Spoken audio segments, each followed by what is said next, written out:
Merta city के ward number 20 से एक बेहद संवेदनशील खबर।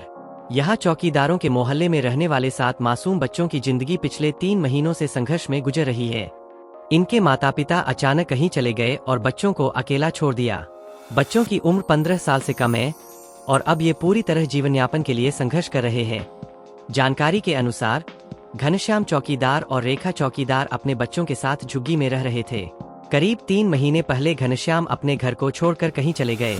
इसके बाद रेखा ने भी कुछ समय तक बच्चों की देखभाल की, लेकिन एक रात वह भी अचानक लापता हो गई।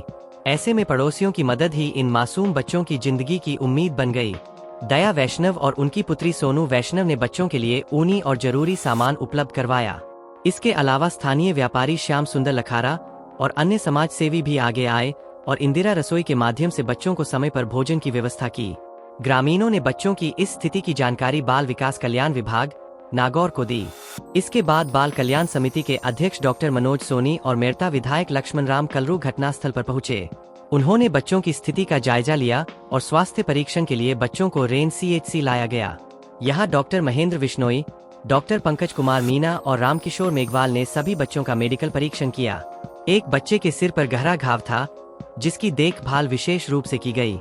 अंत में 3 बच्चों को राजकीय शिशु गृह नागौर भेजा गया, जबकि 2 बालिकाओं को वन स्टॉप सेंटर में सुरक्षित रखा गया। रेन चौकी प्रभारी रामप्रकाश माली, सीताराम तांडी और 108 एम्बुलेंस के EMT शिवदयाल घांची, भूराराम मेघवाल ने बच्चों को सुरक्षित नागौर पहुंचाने में महत्वपूर्ण भूमिका निभाई। आपके ऐसे बच्चे मिले लाहौर स्थिति में जहाँ खाने की व्यवस्था नहीं है तो आप तुरंत मुझे संपर्क कीजिए। हम सरकार की व्यवस्था हम सब लोग करने को तैयार हैं। जो भी आपको मिले, चाहे वो मानसिक स्थिति मिले या भूखा मिले, प्यासा मिले या लाहौर से मिले, आम जन अपील करूँगा, आप सूचना कीजिए। सरकार की व्यवस्था करने तत्पर है। विधायक महोदय से अन्य जनप्रतिनिधि से सूचना मिली कि 5-6 बच्चे हैं जिनके खाने पीने की व्यवस्था नहीं है, उनका जीवन संकट में है और उनकी उचित देखरेख की व्यवस्था नहीं हो रही है। जिसमें एक बच्चा है जिसके सर पे काफ़ी गंभीर चोटें हैं और उसमें कीड़े मिलने की शिकायत मिली। इस पर तत्काल मैंने संज्ञान लिया और मैं स्वयं मौके पे आया। मैंने बच्चों की स्थिति देखी। स्थिति देखकर मौके पे ही मैंने जो लीगल एक्शन है, विधिक कार्रवाई की। बच्चे बाल कल्याण समिति के सर्किट में हैं।